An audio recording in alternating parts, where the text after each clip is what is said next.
हमारे इस चैनल मैथिली गंगा को लाल बटन दबाकर सब्सक्राइब करें व घंटी के निशान का बटन दबाएं ताकि सभी नए वीडियो आप तक तुरंत पहुंचे बिल्कुल मुफ्त।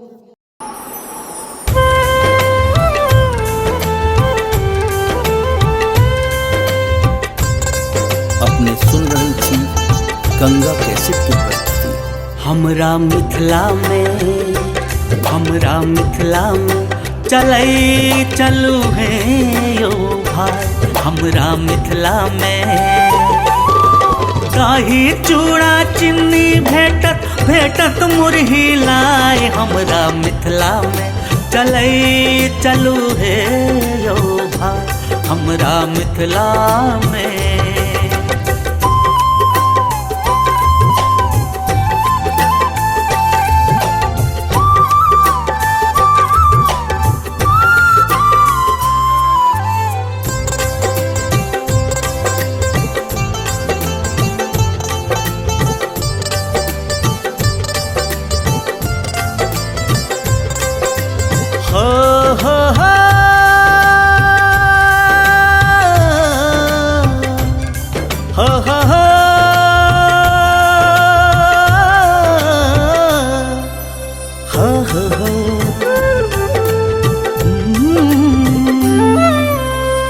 कर लेने भोर जेते बचिया के शोर जेते।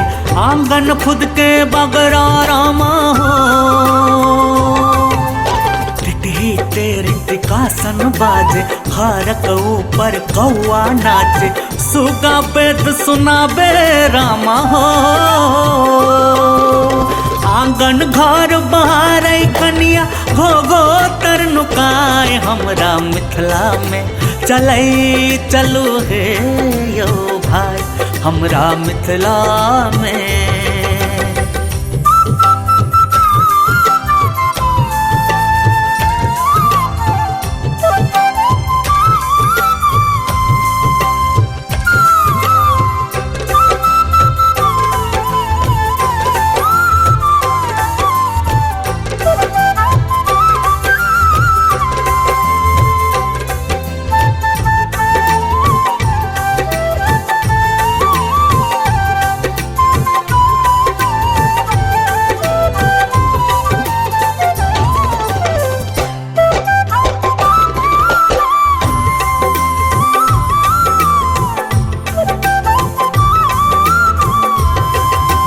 हरुआ में तिलकोर जभेटत पटुआ सागक झोर जभेटत।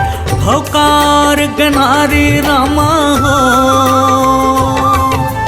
ककरो घर के कोरो लटकल थई पर जाके पोरो अटकल। सुंदर सन फुलवारी रामा हो रंग बिरंगक पावन देखी सबके मन हरसाई। हमरा मिथिला में चलई चलू हे यो भाई।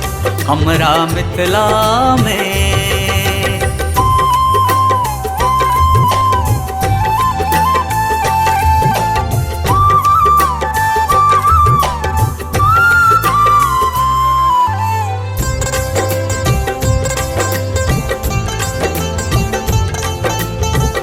अपने सुन रही थी गंगा कैसेट की प्रस्तुति।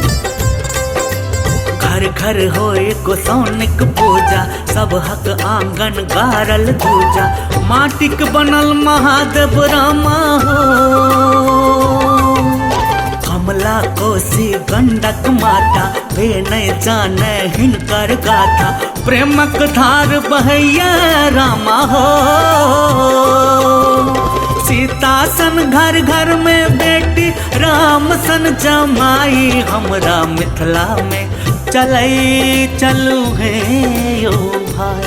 हमरा मिथिला में दही चूड़ा चीनी भेटत मुरही लाए। हमरा मिथिला में चलई चलू है यो भाई।